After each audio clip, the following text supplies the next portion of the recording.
Hey everyone, this is Hiil Street Soul, and you're tuned in to the core with DaMillennialCoach, discussing topics on real life. Check it out. Everywhere you go, don't forget the ghetto. Listen to the core. What is up, people? How you doing? How you doing? I don't know if that's trademark, but don't try and sue me, Wendy, because you know what, sis is still trying to make it. Yeah. So I am the Millennial Coach. Welcome to the core. I hope you've had a great week. This is day 3 of friendships, challenges, and learning how to thrive. Right? So friendships, remember, they're not the easiest thing to navigate. I know that for sure. But thanks so much for tuning in. If it's the first time, please go back to day 1. If it's a continuation, you're on the journey of friendships, I'm looking forward to explaining or talking today about generational friendships. I think this is a really fascinating experience. And also, at one stage, I was like, no new friends, because I've been let down. I feel like I've been betrayed, etc. And I'm sure you've had the same experience. So let's go. Yalla, yenko. So, the hot topic. I am heartbroken. Shannon Sharpe was caught with a woman called Michelle. And for some reason, this man decides to, I don't know, accidentally press keep it live on Instagram. How upsetting is that for me to hear about him with another chick? Like, I am offended. I will get over it. I will find a new husband at some point. I know, Shannon, you know, when you finally get round to seeing me, then you'll be like, damn, I missed out. But that's your fault. That's actually your fault. So, you know, Nas, what are you saying, bro? What are you saying? You good? Sorry. I do make myself laugh at the foolishness that comes out my mouth. But let's go. Okay, people. Friendships. What a thing. So generational friendships, I think, is so powerful, because I don't know what's going on with the younger girls today and the younger guys. And one of the things I will say to you, if you want to have generational friendships, start with your own family, because there's a lot of generations, and being friends in your family is really, really powerful.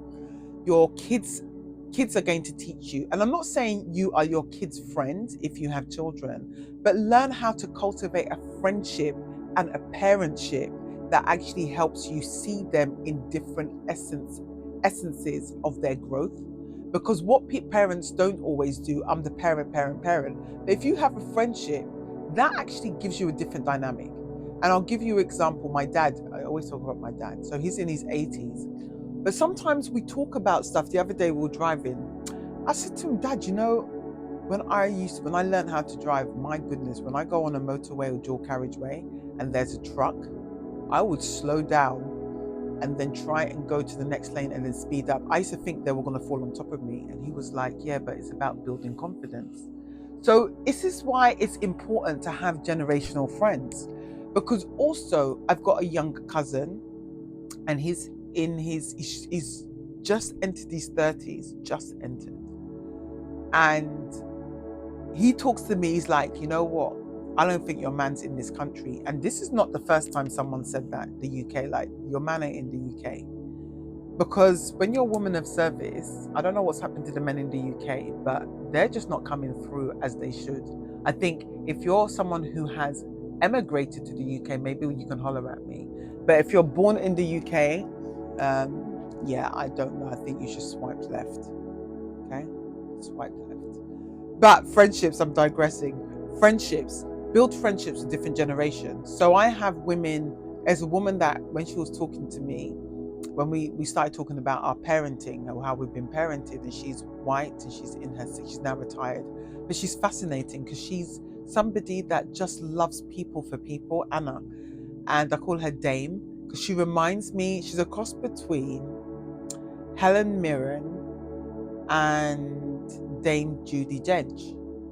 And so when you have a woman who's very theatrical, she used to do ballet, and we do go to the ballet, but she loves to see multicultural ballet. So this is another thing. We go to the theatre, we have dinners, we go for long walks, we go to art exhibitions, we go to the museum. She's just a really cultured woman in that respect, and we talk about books. And she doesn't really believe in God. So I bought her a book called God in a Cup.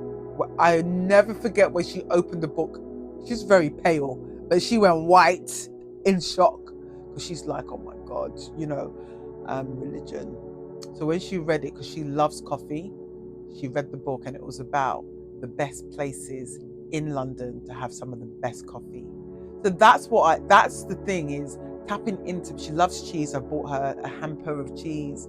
So when you are friends with different generations, start learning about what makes them tick. Generations will teach you about yourself, and it will give you insights about how other people function. But why I like different cultures and nationalities, when I was living in the Middle East, the friendships I built with people's families, the first people that embraced me in Bahrain, I'll start with Bahrain, were Iraqis. And obviously the Gulf War, post-Gulf War, and we would be watching stuff sometimes on TV, and the dad, he spoke only French and Arabic, but I was able to communicate with him. And when I entered into the house, he would hold my face and kiss me on both cheeks. And the mum, oh my God. So I'm digressing, but I'm going to come back to my point. One of the things I love about the Middle East is when you're saying someone's mum, so people refer to people's families as the firstborn and who their mum is. So is mum, and then you say the child's name. So Ali, and that's actually an Arabic dessert, which is phenomenal, Ali. But Ali, she was so nice to me. I mean, when you see a mother's love, that level of cultural insight, I would say, really gives me the opportunity to see the love that exists in the Arabic culture. It's so really so beautiful. And I'm not saying that everybody's the same, but what my experience was just pure love when I was in the Arabic culture. So also, he was much younger than me, Ali, who I actually employed, but how Arabs live and work culturally at lunchtimes, you go to their homes, they will cook, you will go to lunch together, you might go to the cafeteria, and everyone jumps in everyone's cars, and then we all eat together. It's just a completely different work culture that actually is so much healthier than the Western world, I will say. But let's go back to generational friendships. So I have a young girl. So my cousin, he's young. He's telling me about where I should meet men. And I have a younger girl, would be like, I see more in you and blah, blah. And this is why I think generational friends teach you about yourself. And they also remind you of what you are doing that's good, but what you need to do to enhance yourself. And I also find that sometimes our generation, when you're at the same age, you're all focused on the same thing. So where's the insight for growth? That's why multi-generational friendships are really important for the involvement of yourself in other friendships, because you learn from other people. I love being around young people. There was a boy who was an engineer, and I was coaching him, and when the coaching program finished, he asked me to mentor him. So I started mentoring him. He's now off to New York, and he's got a job, he's got he's got his place, he's and he's going to be phenomenal. And the reason I also am an investor of people is because we all grow up. So he's going to get to it. He's in his early 20s, but the conversations I have with him, there's people in their 40s I can't have conversations with. There's people in their 50s I can't have this conversation with, because they just don't have that mindset of growth. And you can learn from everybody and anything. So do not underestimate the power a younger person brings into your environment, and also how they navigate situations. And what I love is when I go to, there's one of my friends, he's older than me. And I spoke to him recently about the feedback I keep getting about the same person. They're not, it's like the person is a wolf in sheep's clothing. And I've heard from multiple people now negative things about this person. And I said to my friend, I'd love to have a conversation with him. He said, but is that your problem? And another girl has said to me, she's younger than me, about 10 years, but we have really good conversations because she's like, you are so smart, but not trying to gas me up. It's just that we were relaying it to a situation that happened to me, and she still doesn't understand because she understands me and what I bring to the table, but people didn't see that, so they were not nice to me, so she couldn't understand it. But what I love about her is we both give each other feedback. And there's no malice. There's no like, who do you think you're talking to, or why da da da da da. And then she said to me, you care too much. So that's something even I'm working on. And this is why when my friend said to me, he said to me, why is that your business, or why is that your fight? And then she said, I care too much. I put those two together. I don't need to care that much, and this is not my fight. So I'm moving on, and I'm not going to say anything to that person. That's their business to take care of. So multi-generational friendships gives you perspective on who you are, who you've been, and who you need to become. And why I'm saying that is take what people are saying, not as an attack, but as a form of a growth mindset for yourself to improve who you are, where you're going to be. We can't keep doing the same things over and over again because it is the definition of madness. Capiche? So, I really hope that it's been useful, because friendships can be invaluable is invaluable for the rest of our lives. And it is not just based on the external. It's based on your internal network, i.e. your family. We know when you are a parent that your kid is not your friend, but you have to build a friendship with that person to be able to communicate effectively with them. And the thing is, for example, I have friends that are very wise, but they may not express themselves in a wise way. But I know they're wise because the decisions they make, I see them.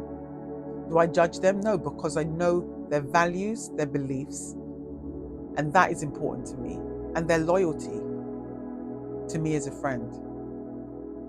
So,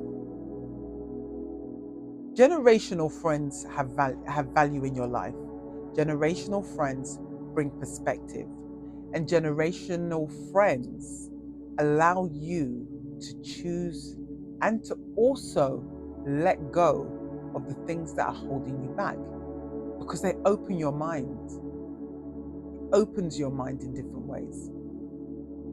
So don't underestimate having friends of different ages, because also it shows you some of the things you could have done better, but some of the things you're now going to implement. Life is life. Age shouldn't stop you from being friends with somebody. If this is the only caveat, if there's something mutual to be gained from the friendship. Things should not be one-sided. It shouldn't be that you're always pouring into that person, because there's a lot of wise people who are young. And I remember when I was 19, I said to my mum, just because I'm young, it doesn't mean I'm not wise. And she said, it's true. So this is why I never dismiss anyone younger than me, ever. And there are young people that don't get my mindset.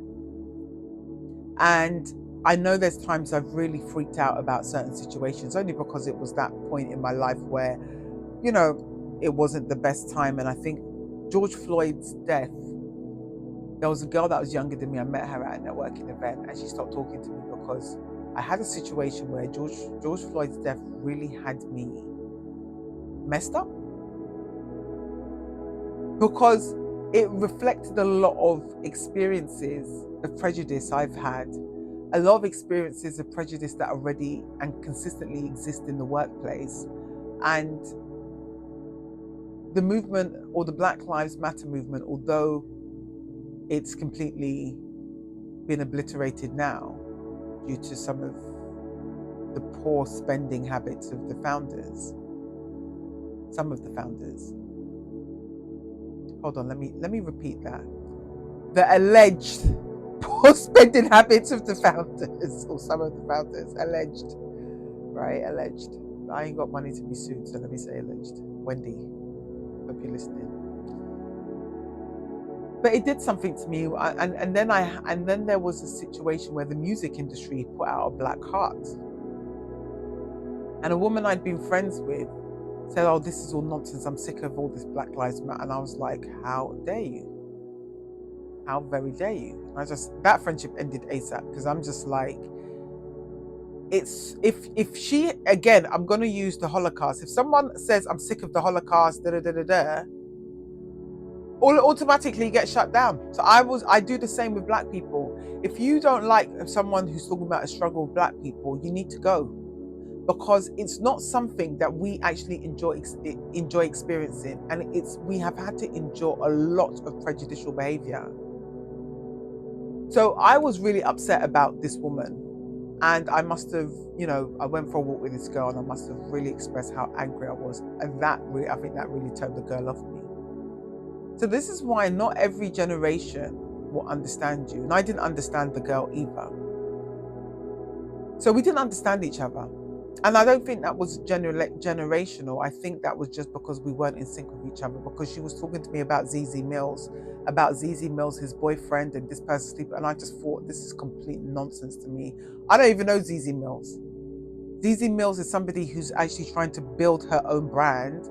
And all people are doing is trying to tear this poor young Black girl down. Like, who cares who she's dating? Let the girl be happy. Let her be happy. I've made comments on how ZZ Mills has interviewed in the past that I don't think has been great, only because I'm looking at it from a coaching perspective and a journalist perspective, because of my degree in journalism, and how you present yourself and how you talk to people. If you're trying to be controversial, provoke a reaction, I just think some of the things you say to people is not elevating. That was some of the interviews I had watched. So that's my comment on ZZ Mills. Her as a person and her personal life, not my business.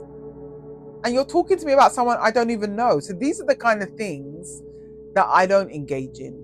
Like, you're going to talk to me about somebody I don't care about. And the thing is, why do you want to tear her down? And why do you want to tell her man's cheating? Like, what pleasure do people get out of doing that? It's not nice. It's not nice. And that's why I try to avoid, like, if I do talk about a hot topic, i.e. J-Lo's marriage, just leave J-Lo alone. Like, she's a girl that loves love. I'm the same. I'm a girl that loves love. And so, and she's also an ambitious woman. And if some people can't take that, then we need to know what we can tolerate and what we can't tolerate. And then we move on, So why I say generational friendships are important, it also teaches you that not everybody, just because they're younger, you need to be friends with, i.e. that girl that's talking about ZZ Mills. I don't want friends that are talking about somebody. It was such a complex story that I actually got so bored after probably the first 10 minutes, because I didn't understand what was happening. And I don't even know her man. I don't care about her man. So you need to be able to distinguish how a friendship of generation gives you power or takes power away from you. But we're going to talk about self-power or empowerment on another day or another week. But I am the Millennial Coach. Please subscribe, like, share, do the works. Share it. Get these conversations out there. We don't talk about friendships enough. Okay, we do need to do that. We do need to be able to actually say, friendships do crumble, because they do. I am the Millennial Coach. Thank you for watching.